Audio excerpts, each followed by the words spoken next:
Daily Devotion with Pastor Balla for May 9th, 2025.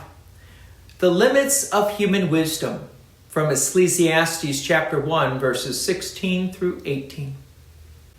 I said in my heart, I have acquired great wisdom, surpassing all who were over Jerusalem before me, and my heart has had great experience of wisdom and knowledge. And I applied my heart to know wisdom, and to know madness and folly. I perceive that this also is but a striving after wind. For in much wisdom is much vexation, and he who increases knowledge increases sorrow. The preacher's confession now becomes deeply personal. He testifies to the height of wisdom he attained, greater than any who ruled in Jerusalem before him. He did not merely dabble in learning. He immersed himself in it, striving to understand wisdom and even its opposites, madness and folly. He did what so many dream of doing, exploring every corner of thought, reason, and the human experience, and yet his conclusion is jarring. After all his learning, all his striving, all his discoveries, he finds that it too is a striving after wind. The pursuit of knowledge did not bring him peace. It brought him vexation and sorrow. These words strike at the heart of modern assumptions. We live in an age that exalts the mind, that celebrates education, discovery, and scientific achievement. And certainly such things can serve our neighbor and reflect the gift of reason God has given.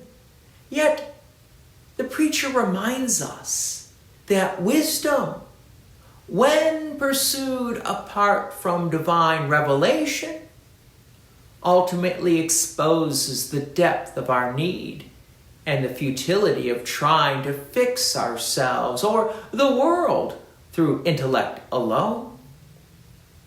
In much wisdom is much vexation, he writes. The more one knows about the world, the more one sees how broken it truly is. The one more understands about people, the more clearly one sees sin, decay, and despair.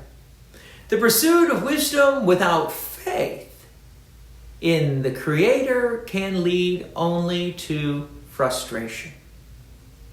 The preacher's sorrow is not because wisdom is evil, but because human wisdom is limited. It can observe much, but it cannot redeem.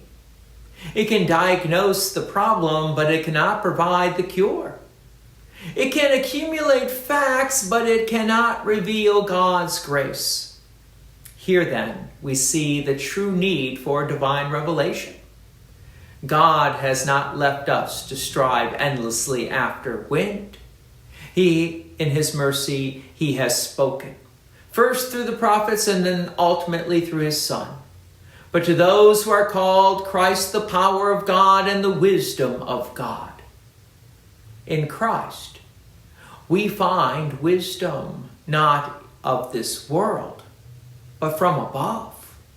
A wisdom that brings peace, not vexation, comfort, not sorrow.